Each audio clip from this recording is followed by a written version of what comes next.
अच्छा, इसमें देखिए, जो है ना इसमें साइज 61। अब इसमें कहता है कि जो हमारे पास नॉर्मल डिस्ट्रीब्यूशन कर्व हमारे पास होती है ऐसे, और हम उसमें करते हैं ऐसे करके, ऐसे ही हमारी नॉर्मल डिस्ट्रीब्यूशन कर्व बन जाती है। कहता है नॉर्मल डिस्ट्रीब्यूशन कर्व जो है, ये score fall with one standard deviation of the measure of normal distribution. कितना स्कोर? तो ये एक ना फिक्स वैल्यू के, यहाँ पे ये जो एरिया है ना, इस एरिया में 68% स्कोर इसके अंदर फॉल करता है। नॉर्मल कर्व के अंदर 68% स्कोर यहाँ पे जो है वो फॉल करता है।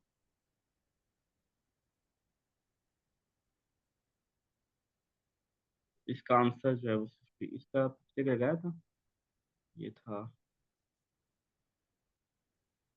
वाइडर हो जाएगा, और उसके बाद इसका हो जाएगा 68%।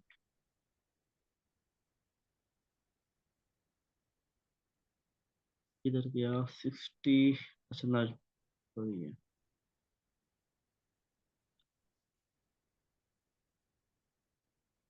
आगे है content and subjects driven curriculum. ऐसा करिकुलम जो कंटेंट और सब्जेक्ट के ऊपर बेस्ड है। कंटेंट वो मवाद है और सब्जेक्ट वो मजमून है। मजमून के अंदर, सब्जेक्ट के अंदर कंटेंट होता है। तो ऐसा करिकुलम जो सब्जेक्ट और कंटेंट ड्रिवन हो is the best non model and is most often based on. ये किसके ऊपर जो है ये बेस कर रहा होता है? Strength and choice of learner. क्या सब्जेक्ट और कंटेंट ड्रिवन करिकुलम लर्नर को करता है, लर्नर की चॉइस के मुताबिक होता है? बिल्कुल नहीं, ये तो सब्जेक्ट सेंटर और टीचर सेंटर करिकुलम होता है ना। तो ये वाला जो है वो नहीं होगा, स्टूडेंट सेंटर नहीं होगा। The needs abilities and concern of each student. Her student के जो है वो कंसर्न एबिलिटी के मुताबिक होगा, बिल्कुल नहीं होगा। देखिए, जो subject centre curriculum teacher centred होता है, और उसके अंदर स्टूडेंट का अमल दखल कम होता है। Third, a selected textbook which the teachers, schools or stakeholder feel address the required grade level standard। एक, क्योंकि इसके अंदर एक टेक्स्ट बुक है, किताब होती है, और वो जो एक्सपर्ट लोग होते हैं वो समझते हैं इन बच्चों के लिए ठीक होगी, वो बना देती हैं। लेकिन हर इंडिविजुअल की नीड को समझना, बच्चों के इंटरेस्ट को देखना, चॉइसेस को देखना, वो इसके अंदर शामिल नहीं होता।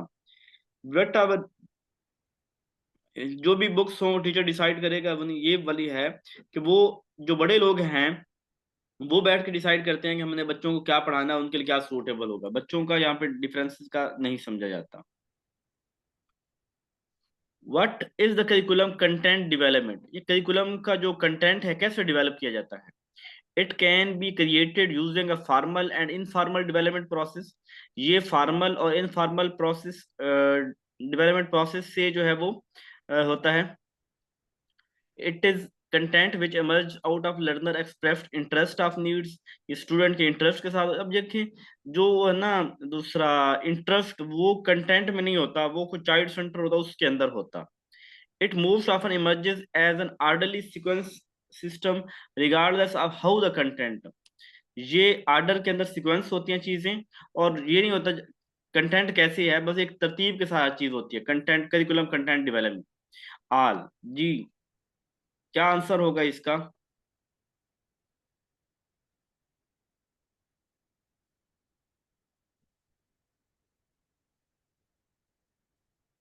What is the curriculum contents development.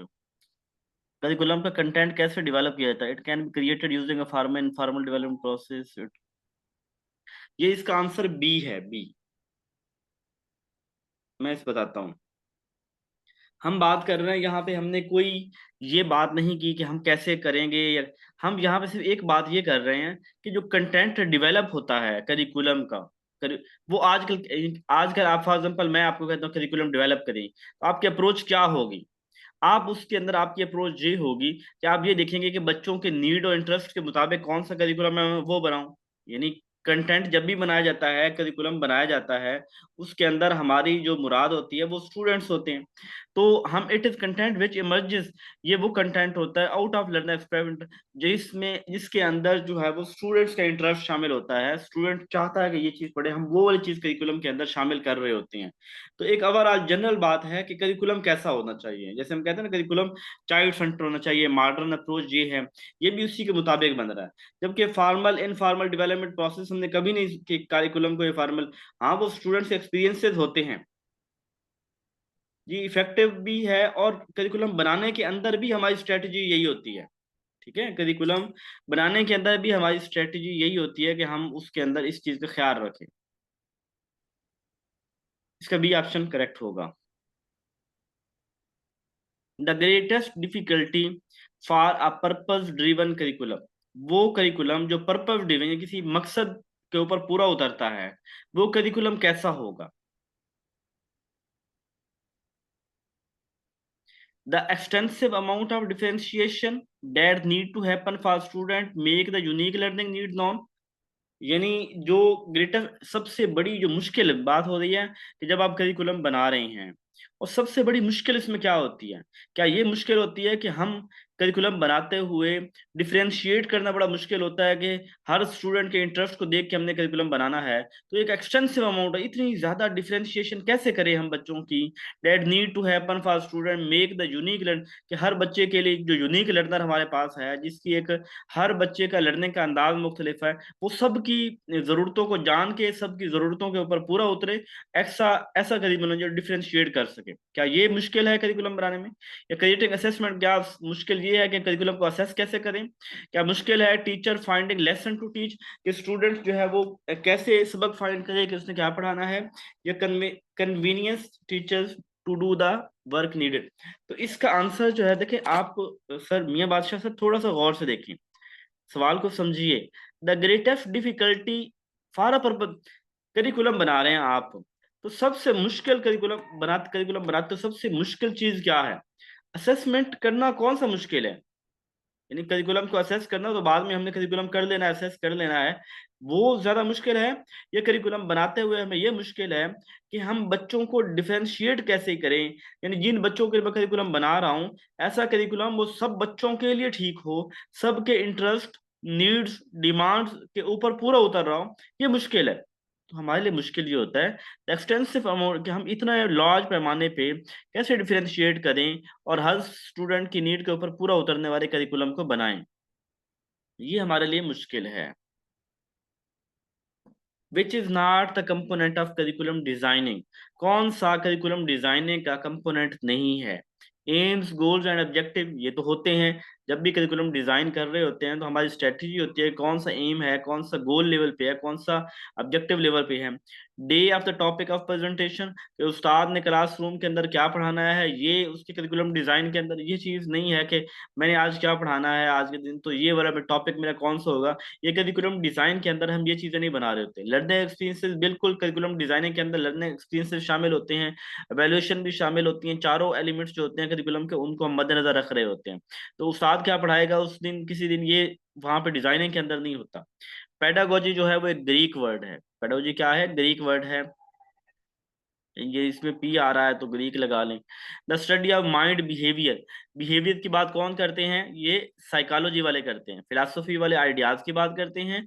Research अलग है, बायोलॉजी और हेरिडिटी उससे है। Learning is the process of change in, learning जो है, लर्निंग इज द प्रोसेस में क्या चीज चेंज होती है? लैंग्वेज, बिहेवियर, स्किल या एज? लर्निंग के अंदर क्या चीज तब्दील होती है? जी लर्निंग के अंदर बिहेवियर जो है वो चेंज हो रहा होता है। लर्निंग एंड मिच्योरिटी आर, जो एक है सीखना और एक है मेच्योरिटी, ये दोनों सेम टर्म है, साइकी टर्म है, डिफरेंट टर्म्स है, ये नन? तो जो लर्निंग और मेच्योरिटी है, ये दोनों डिफरेंट टर्म्स हैं। ठीक है, यानी अब यहाँ पे कोई इस लिहाज से बात ना करें। अब ये देखें देखें, लर्निंग है हमारा सीखना, और मेच्योरिटी है जो हमारी एज से आती है, यानी रेडीनेस टू लर्न वो हमारी एज के साथ आता है, और लर्निंग हम कोई चीज सीखते हैं। तो ये दोनों एक मुख्तलिफ टर्म्स हैं, हम बिल्कुल साथ नहीं मिला सकते। न कॉग्निटिव डोमेन इज, कॉग्निटिव का किसके साथ ताल्लुक है? माइंड, बॉडी, हार्ट या physical change?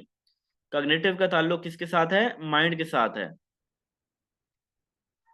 Education prepare a human being for, education जो है वो इंसान को किस चीज के लिए तैयार करती है?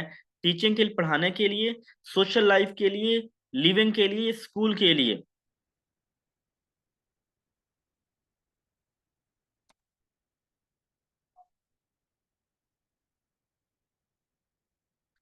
Education prepares a human being for, education इंसान को जिंदा रहने के लिए तैयार करती है।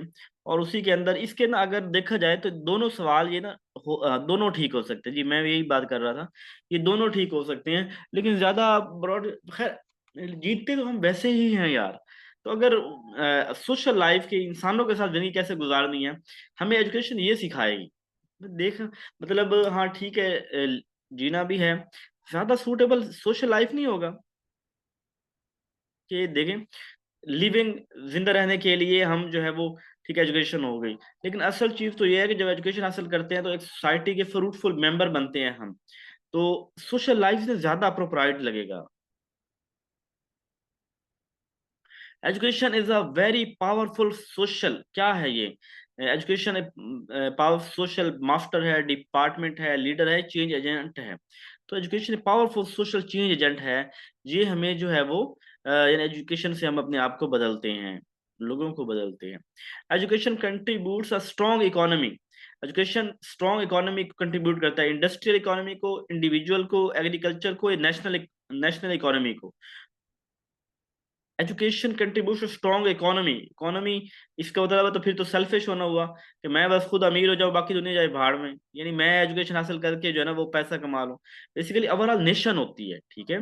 अगर हम लोग तरक्की करेंगे तो मुल्क तरक्की करेगा। तो हमारी असल मकसद होता है कि मेरा मुल्क तरक्की करे। अगर इस तरह इंडिविजुअल करें तो फिर तो रिश्वत लेके और सूद से और हम बुरे तरीके से हम बस अपने आप को ही देखें कि मैं अमीर हो जाऊं, लेकिन हम कंट्री का देख रहे, ओवरऑल देख रहे होते हैं, नेशनल ज्यादा बेहतर होगा। Seek knowledge from the to the grave. Knowledge कहाँ से लेके कहाँ तक सीखना चाहिए, क्रेडल टू ग्रेव, ग्रेव, गोद से लेके गोद तक जो है वो इल्म हासिल करना चाहिए। एजुकेशन हैज मोड, एजुकेशन के कितने मोड हैं हमारे पास, एजुकेशन के कितने मोड हैं, ये तीन मोड हैं, फॉर्मल, नॉन फॉर्मल और informal, non formal, non formal और इनफॉर्मल, ये तीन हमारे पास जो है वो मोड हैं।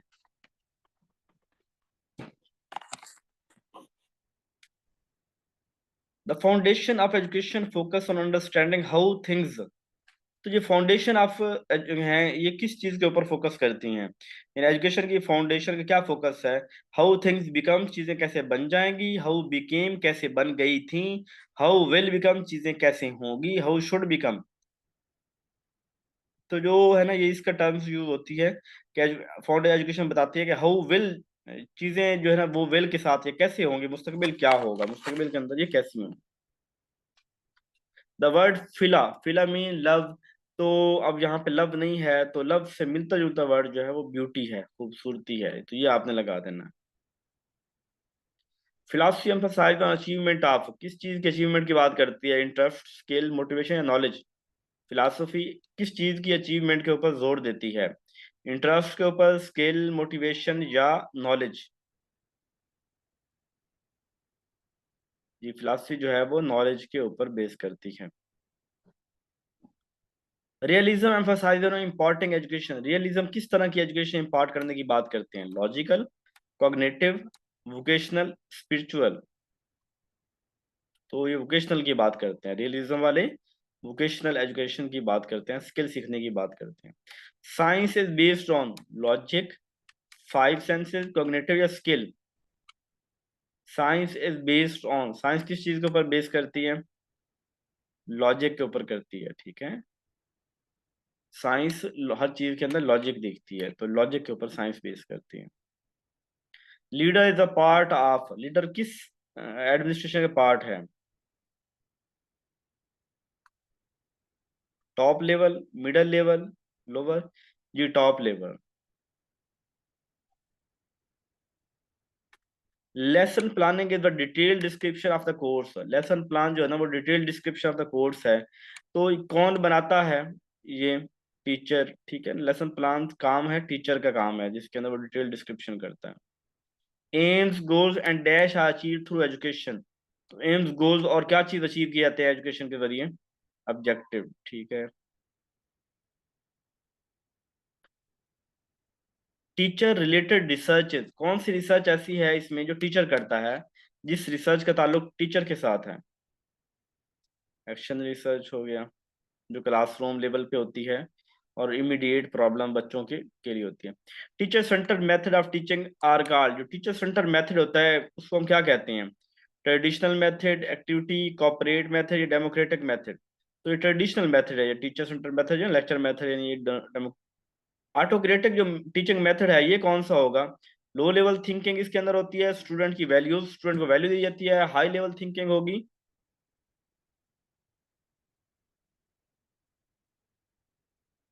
जी लो लेवल थिंकिंग, क्योंकि उसके अंदर रोल ऊपर वाले का चल रहा होगा, तो नीचे वाले जो है ना वो फिर वो ज्यादा उन्हें उस तरह करना होगा जैसे कह रहे हैं, वो अपने इंटेलेक्ट और क्रिएटिविटी शामिल नहीं होती।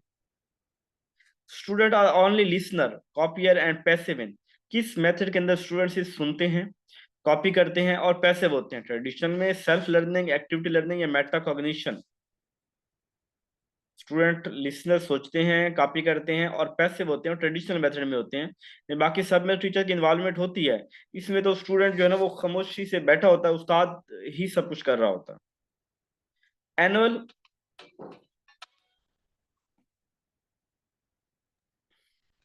Annual academic period in school are, school के अंदर जो एनुअल एकेडमिक पीरियड है कितने दिनों का होता है? 180 दिनों का, 220 दिनों का, 200 दिनों का, 240 दिनों का?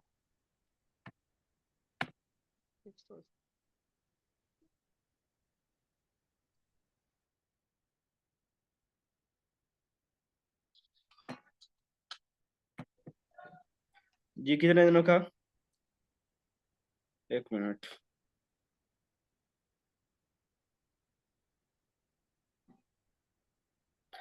180 दिन से लेके 200 दिनों तक होते हैं, ठीक है। तो आप अगर 200 कर लें तो ज्यादा बेहतर रहेगा। शुरू 180 से हो जाते हैं, ठीक है, 180 शुरू हो जाते हैं और 200 तक जो है ना हमारा एकेडमिक जो है वो ईयर जाता है।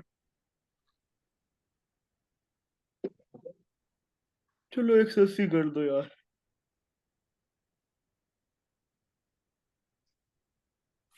Lower level level thinking is knowledge comprehension, और क्या होता है लोअर, यानी हमारा जो कॉग्निटिव डोमेन है ना उसके अंदर जो 6 स्टेप्स है, नॉलेज कंप्रीहेंशन, एप्लीकेशन और आगे सिंथेसिस, इवैल्यूएशन, उसका एनालिसिस, सिंथेसिस एंड इवैल्यूएशन। तो पहले 3 जो है वो लोअर लेवल में है, अगले 3 हायर लेवल में है। तो ये पहले 3 ये आ गए, ये लोअर लेवल के अंदर शामिल है।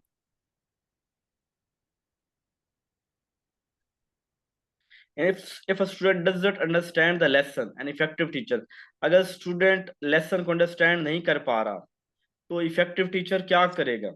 चेंज लेसन, लेसन को चेंज करेगा, लीव क्लासरूम, किसका सर बता रहे हैं? अच्छा, उसको मारेंगे या चेंज टीचर, अपना टीचिंग मेथड को चेंज? तो सर अच्छा उस्ताद ये करेगा कि वो अपने टीचिंग मेथड को चेंज करेगा ताकि बच्चों को समझ आए।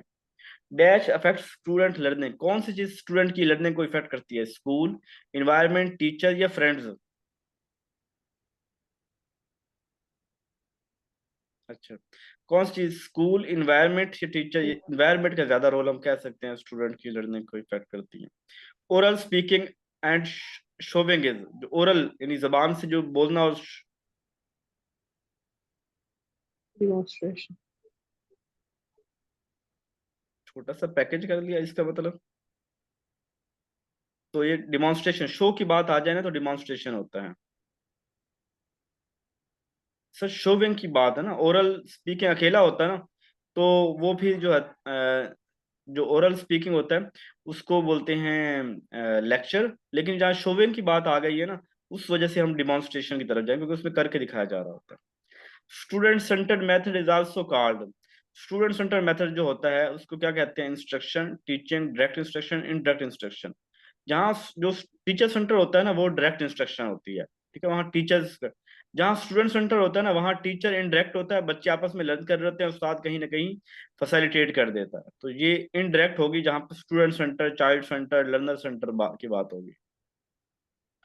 TV as an aid in education, TV क्या है? ऑडियो है, वीडियो है, ऑडियो विजुअल है, टू वे है? टू वे नहीं है, इन टीवी से हम बातें नहीं करते। ऑडियो है, विजुअल है, लेकिन ऑडियो विजुअल दोनों का ऑप्शन आ गया तो ऑडियो विजुअल दोनों होगा। Teaching student how to kick a ball, बच्चों को ये पढ़ाना कि बॉल को किक कैसे करनी है, तो किस में आएगा? कॉग्निटिव में आएगा, साइकोमोटर, अफेक्टिव डोमेन में आएगा? साइकोमोटर डोमेन के अंदर आएगा। An attitude of fair-minded appreciation of value can be obtained through a considered and mental. तो क्या होगा, जहां पे कोई कीवर्ड तलाश करें, an attitude of fair minded appreciation of value can be obtained, value can be obtained through a considered mental, ये measurement है, ठीक है। Attitude of fair mind appreciation, हम बिहेवियरिज्म की तरफ कैसे को जाएंगे, कोई ऐसी नहीं मिलती, कोई मेंटल की बात हो रही है, कॉग्निटिव की, माइंड की बात हो रही है, तो बिहेवियर के साथ तो ताल्लुक नहीं बन रहा। लेकिन चूंकि उसने कहा वैल्यू कैन बी obtained, हम कैसे इस तरीके का वैल्यू ले सकते हैं, तो ये फिर मेजरमेंट हो जाएगा।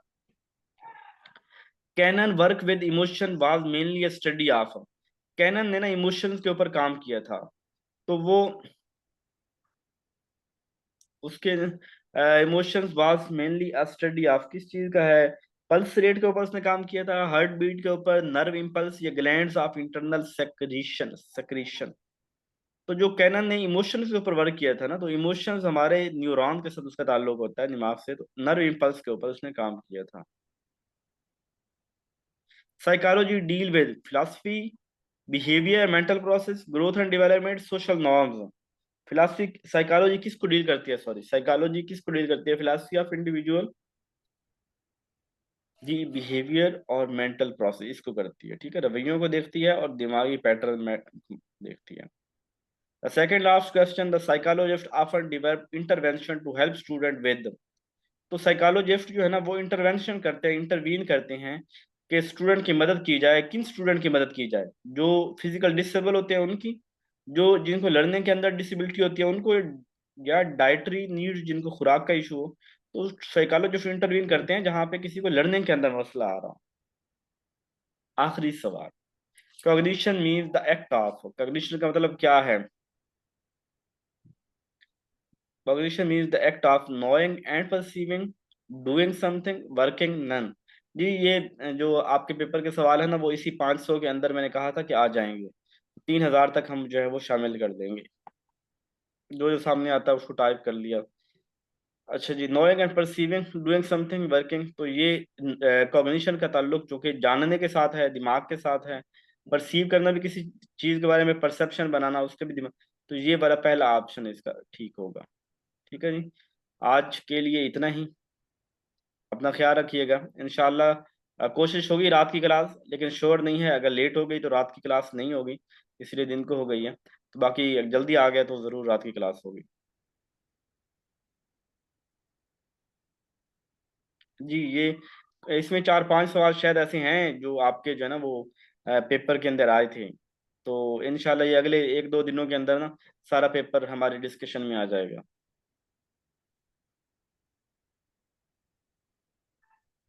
ओके जी।